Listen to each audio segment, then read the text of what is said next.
Assalamualaikum warahmatullahi wabarakatuh. Kali ini saya akan mempresentasikan untuk mata kuliah kecerdasan komputasional untuk keperluan ulangan akhir semester. Oke, pendahuluan. Perkembangan teknologi digital telah mendorong kemajuan pesat dalam bidang kecerdasan buatan atau yang biasa disebut artificial intelligence atau AI, yaitu sistem komputer yang dirancang untuk meniru kemampuan manusia dalam berpikir, belajar, dan mengambil keputusan. Teknologi ini telah diterapkan secara luas dalam berbagai sektor kehidupan, seperti kesehatan, pendidikan, industri, transportasi, dan juga layanan publik, sehingga menjadi komponen penting dalam transformasi digital modern. Salah satu metode utama dalam AI adalah Artificial Neural Network atau yang biasa disebut ANN, model komputasi yang terinspirasi dari jaringan saraf otak manusia dan mampu mengenali pola yang kompleks, melakukan prediksi, serta meningkatkan kinerja melalui proses pembelajaran dari data. Selain ANN, terdapat pendekatan lain seperti evolutionary computing, Hep rule, dan algoritma genetika yang juga berperan dalam pengembangan sistem cerdas adaptif. Masing-masing metode memiliki teori dasar, mekanisme kerja, dan keunggulan tersendiri dalam menyelesaikan berbagai permasalahan nyata secara efisien dan juga optimal. Oleh karena itu, pemahaman mengenai konsep, prinsip, serta implementasi teknologi-teknologi tersebut menjadi penting agar dapat dimanfaatkan secara maksimal dalam kehidupan masyarakat sekaligus mendukung perkembangan inovasi teknologi di masa depan. Adapun tujuannya ialah yang pertama, menjelaskan konsep dasar dan teori artificial network, neural net, artificial neural network, evolutionary computing, Hep rule, dan algoritma genetika. Yang kedua, memahami prinsip kerja masing-masing metode kecerdasan buatan secara sistematis. Yang ketiga, mengidentifikasi contoh implementasi teknologi AI dalam kehidupan masyarakat di berbagai bidang. Yang keempat, meningkatkan wawasan tentang pentingnya penerapan teknologi kecerdasan buatan dalam menyelesaikan masalah secara efektif dan juga inovatif. Adapun manfaatnya ialah yang pertama, memberikan pemahaman dasar tentang metode kecerdasan buatan. Yang kedua, menambah wawasan tentang penerapan AI dalam kehidupan. Yang ketiga, menjadi referensi pembelajaran bagi pembaca. Yang keempat, mendorong pemanfaatan AI secara efektif dan inovatif. Oke, saya akan menjelaskan yang pertama mengenai Artificial Neural Network atau yang biasa disebut ANN. Artificial Neural Network adalah model kecerdasan buatan yang meniru cara kerja jaringan saraf manusia. ANN terdiri dari neuron buatan yang tersusun dalam beberapa lapis, input, hidden, dan juga output, dan saling terhubung melalui bobot. Sistem ini belajar dari data melalui proses pelatihan untuk mengenali pola dan juga membuat suatu prediksi. Contoh penggunanya, yang pertama misalnya di pengenalan wajah. Yang kedua, misalnya di prediksi harga saham. Yang ketiga di diagnosa medis. Dan yang keempat misalnya di sistem rekomendasi. Next, di evolutionary computing.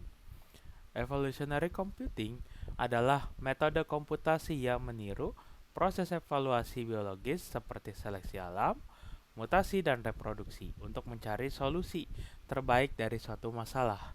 Metode ini bekerja dengan menghasilkan banyak kandidat solusi, lalu memperbaikinya secara bertahap hingga menemukan hasil yang paling optimal. Contoh penggunaan misalnya ada di optimasi rute pengiriman, desain mesin otomatis, data tuning parameter AI. Lalu yang ketiga ialah Hep rule. Hep rule adalah aturan pembelajaran pada jaringan saraf yang menyatakan bahwa hubungan antara dua neuron akan semakin kuat jika keduanya aktif secara bersamaan. Prinsip ini dikenal dengan konsep learning by association atau belajar melalui keterikatan aktivitas. Contoh penggunanya ialah sistem pembelajaran adaptif, model memori buatan, dan pengenalan pola sederhana. Dan yang terakhir adalah algoritma genetika. Algoritma genetika adalah metode optimasi yang meniru mekanisme genetika makhluk hidup, seperti seleksi, crossover, dan juga mutasi. Algoritma ini menghasilkan populasi solusi dan memilih yang terbaik secara bertahap hingga menemukan solusi paling optimal. Contoh penggunanya, penjadwalan otomatis, optimasi desain teknik, dan pencarian solusi terbaik pada masalah yang kompleks. Oke, berikut analisis dari saya dari keempat metode kecerdasan buatan, yaitu Artificial Neural Network, Evolutionary Computing, Happ Rule, dan algoritma genetika. Itu memiliki tujuan yang sama, yaitu menciptakan suatu sistem kecerdasan buatan yang mampu menyelesaikan masalah secara otomatis. Namun masing-masing memiliki karakteristik berbeda. Misalnya seperti Artificial Neural Network, itu unggul dalam mengenali pola, memproses data kompleks sehingga cocok untuk prediksi dan juga klasifikasi. Sedangkan Evolutionary Computing dan algoritma genetika itu lebih berfokus pada pencarian solusi optimal melalui proses evolusi solusi secara bertahap dan sangat efektif untuk masalah optimasi. Di sisi lain, Happ Rule merupakan metode paling sederhana karena hanya memperkuat hubungan antara neuron berdasarkan aktivitas bersamaan sehingga lebih cocok digunakan pada sistem pembelajaran dasar.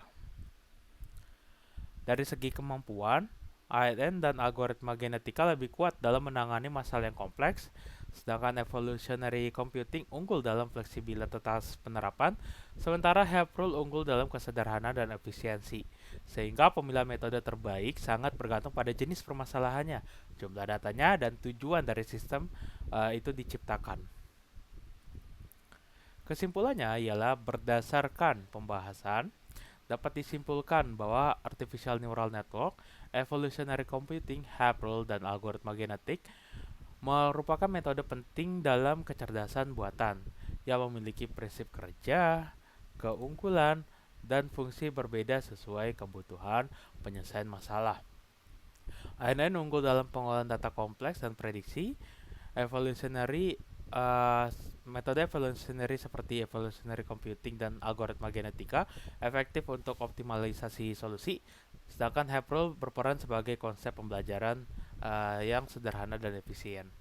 Secara umum, tidak ada metode yang paling baik untuk semua kondisi karena efektivitasnya bergantung pada jenis permasalahannya, seberapa kompleks datanya, dan tujuan sistem itu tuh dibangun untuk apa. Oleh karena itu, pemahaman terhadap karakteristik masing-masing metode sangat penting agar dapat memilih pendekatan kecerdasan buatan yang paling tepat, efektif, dan optimal dalam penerapannya di berbagai bidang kehidupan. Oke, sekian presentasi saya untuk kecerdasan komputasional. Kurang lebihnya mohon maaf. Wassalamualaikum warahmatullahi wabarakatuh.